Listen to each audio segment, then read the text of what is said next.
if the center shaft makes a noise. The reasons can be found from the following aspects. First, check the pedals for looseness.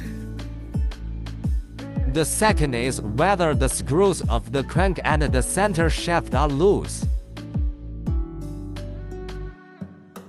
Third, open the cover of the center shaft. Check the pill setting side. Shake the crank to see if it wobbles. If the axis shakes, it means the center shaft is loose. We need to take it down and replace it.